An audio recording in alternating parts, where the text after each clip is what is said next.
Okay, let's go to our post-race for today's 12th annual Geico 400. And our race runner-up is Jimmy Johnson. He's also second in points right now. He's 3 behind Brad Keselowski. Jimmy drives the number 48 Lowe's Cobalt Tool Chevrolet for Hendrick Motorsports. Jimmy, 1 down, 9 to go. Your thoughts about how the team performed out there today? Yeah, just really proud of the team on all fronts. Overcame some adversity through our practice sessions. Sat out on pole, led a lot of laps today.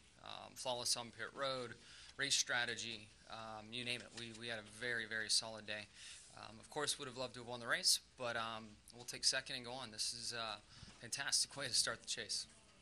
We'll take some questions now for Jimmy. Raise your hand. We have a couple of wireless microphones.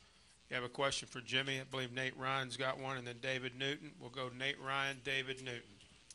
Nate Ryan, USA Today. Jimmy, it seemed like you were a little bit upset about the last pit stop and the way Keselowski blended back in. Did that make the difference in terms of him getting the win because he got out in front of you? And I guess for me it was reminiscent maybe a little bit of Michigan where they snookered you guys in the pits. Did it feel like it happened again today? No, it was a different situation there.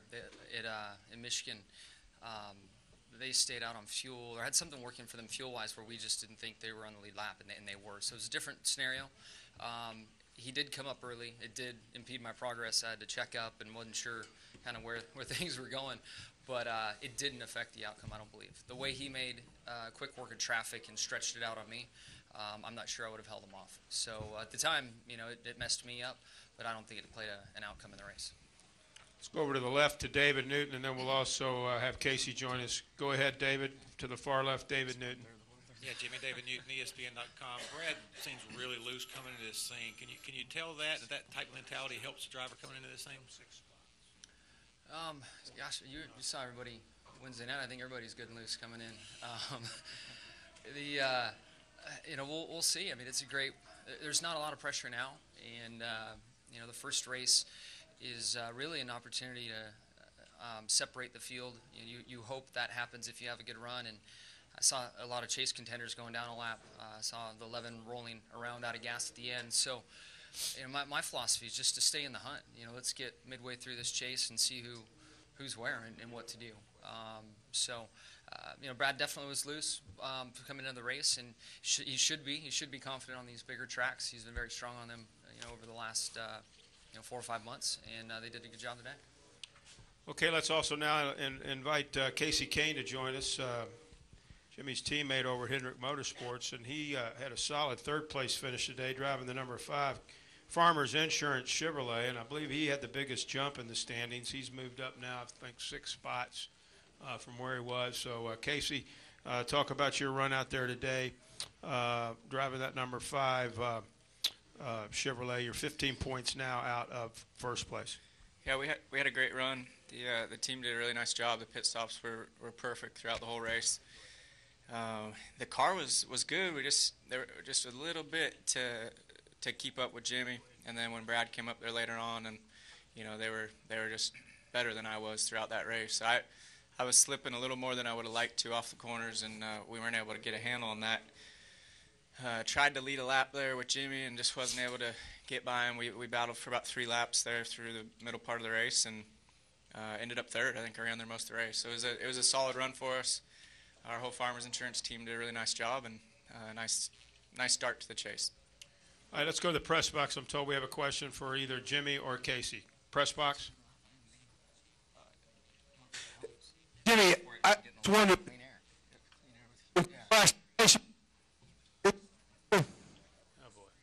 Can y'all hear me down?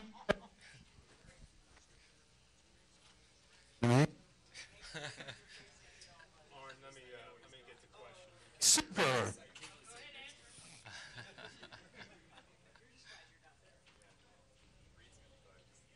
Okay, we'll come back up to Monty. Sorry for the difficulties. Are there any other questions downstairs? We will go back up to Monty.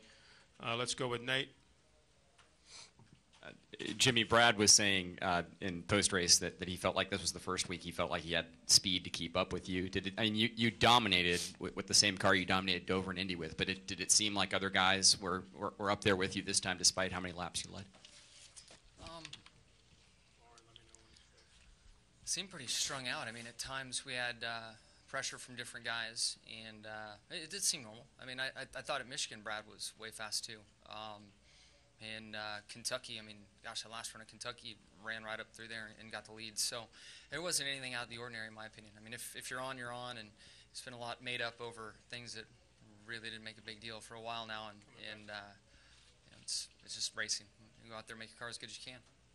Let's go back up to the press box. Go ahead, please.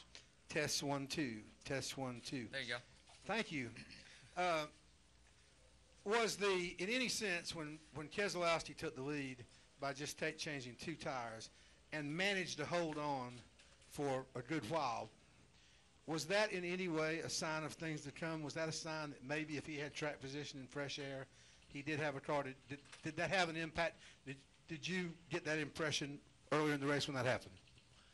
Yeah, when I don't know what he did at the end tire-wise, but the start of the race, not start of the race, but there was one point where he led and I chased him the whole fuel run.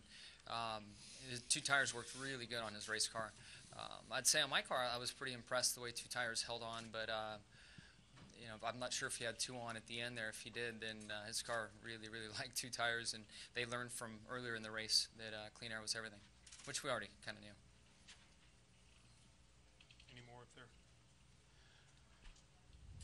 Okay, let's come back downstairs. Anybody else for Casey? We've got 2 here on the right side. Let's go Lee and then to Bob. Go ahead. Lee Spencer, for either one of you. Do you guys think that Keselowski's matured to the point where he's ready to pull off a championship? I think Brad does a nice job. I think he prepares for the races. He knows what he has. He works really well with his team. He must communicate great with his crew chief, and Penske obviously has great cars and engines. They put a lot into it. So, you know, I think he does a great job as a driver. And as far as the championship, I don't think anyone knows that until you actually win it. Bob? Bob Hocker, Sporting News. Do you guys have a good sense of kind of where you're at as far as compared to the other Chase competitors after this race, or was it too much of a track position game to really know how much better you are? I think you can see some trends from the big tracks and inform opinions there, but you know, this track versus Charlotte versus where else is a mile and a half? Texas. They're all so different. You know, it's sure you can maybe pick a favorite, but to really know is tough. And then it's a long time between now and Homestead, so things can change before we get there too. But big track wise, you know, you can group that into it. But next week is short track racing, and we'll see what happens on a short track. And you know, then you got Dover and Martinsville, which really shake things up. Let's go right here to Jay, right down the row here.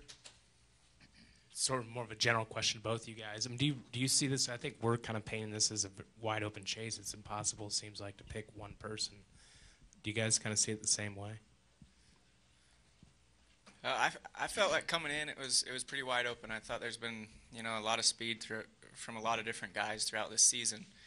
I think you have your guys, your Tony Stewart, who's won the last, you know, a couple of the last 7 maybe, and Jimmy's won 5 of them. So those guys have to be the favorites. And I mean, they've won championships. They know what it's all about, and they've handled the pressure at the end of it and done a great job with it. And so has their team. So I look at those guys as really, you know, standout guys, and then everyone else I feels pretty competitive. And the swings were, you know, they kind of changed throughout the season. So, you know, I think it's pretty open, but it'll probably take 3 or 4 weeks, and you'll have that, you know, those 5 or so guys that'll probably end up in the, you know, going till the end.